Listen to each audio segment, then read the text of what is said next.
ஆண்டவராகிய இயேசு கிறிஸ்துவின் நாமத்தினாலே அன்பின் வாழ்த்துக்கள். இந்த நாளிலும் ஹெவன்லி கீஸ் நிகழ்ச்சிக்கு உங்களை நாங்கள் அன்புடன் வரவேற்கிறோம். இந்த நாளில் வேதத்திலிருந்து சங்கீதங்களின் புஸ்தகம் 92ஆம் அதிகாரம் 12ஆம் வசனத்தை நான் வாசிக்கும் போது, நீதிமான் பனையை போல் செழித்து லீபனோனில் உள்ள கேதுருவை போல் வளருவான் என்று நான் வாசிக்கிறோம். இந்த இடத்துல சொல்லப்பட்டிருக்கிறது, நீதிமான் பனையை போல் செழித்து லீபனோனில் உள்ள கேதுருவை போல வளருவான்.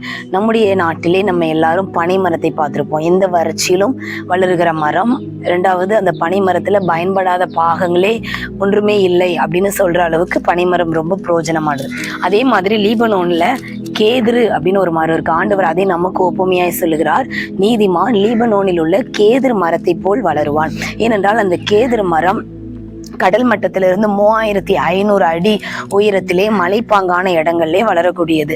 அது மட்டும் இல்ல, அது ரொம்ப உயரமாய் வளரக்கூடிய ஒரு மரம். அதனுடைய உயரத்துக்கு காரணம் என்ன அப்படின்னா, அது அடியில வேர்களும் ரொம்ப அதிக ஆழத்திற்கு போயிருக்கும். அதனுடைய வேர்கள் அதிக ஆழத்திற்கு போயிருக்கிறதுனால அதனுடைய வளர்ச்சியும் அதிகமா இருக்கும், அதனுடைய சுற்றளவும் அதனுடைய அகலமும் அதிகமா இருக்கும். அதனால கேதுரு மரத்தினுடைய நிழலிலே ஆயிரக்கணக்கான பேர் தங்கலாம் என்று சொல்லப்படுகிறது. ஸோ அந்த அளவுக்கு வளர்ச்சி உள்ள ஒரு கேதுரு மரத்தோடு ஆண்டவர் நம்மை ஒப்புமையாய் சொல்லுகிறார், நீதிமான் லீபனோனில் உள்ள கேதுருவை போல வளருவான்.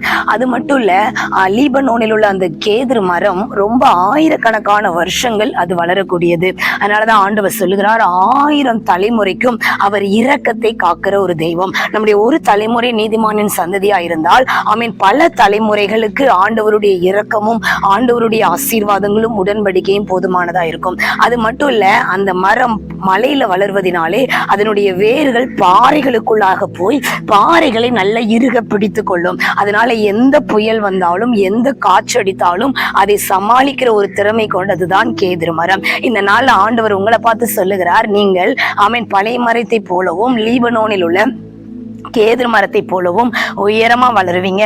எந்த அளவுக்கு ஆழமாய் தேவனுக்குள்ளாய் விடுறீங்களோ அந்த அளவுக்கு நீங்க உயரமாய் அகலமாய் அநேகருக்கு ஆசீர்வாதமாய் நீங்கள் வாழ வளர கர்த்தர் உங்களுக்கு கிருபை தருவார். அது மட்டும் இல்ல, 1000 தலைமுறைகளுக்கு உங்கள் தலைமுறைகளை கர்த்தர் அவருடைய உடன்படிக்கை உங்களுக்காக காப்பார். மூன்றாவது, எந்த ஒரு புயல் வந்தாலும் காற்றடித்தாலும் நம்முடைய வேர் கண்மலையாகிய கிறிஸ்து பாறைகளுக்குள்ளாய் அதை பிடித்து கொண்டு வளருகிற மரமாய் இருக்கிறபடினால் எல்லா சூழ்நிலைகளிலும் நிலைத்து நிற்க, ஆண்டவருக்காக நிற்கிற அப்படிப்பட்ட கிருபைகளை ஆண்டவர் நமக்கு தருவார். இந்த வார்த்தையின்படி கர்த்தர் உங்களை ஆசீர்வதிப்பாராக. கேதுருவை போல வாழ்ந்துருங்க, வளர்ந்துருங்க, அநேகருக்கு ஆசீர்வாதமாய் மாறுங்க. கர்த்தர் உங்களுக்கு உதவி செய்வாராக. ஆமென்.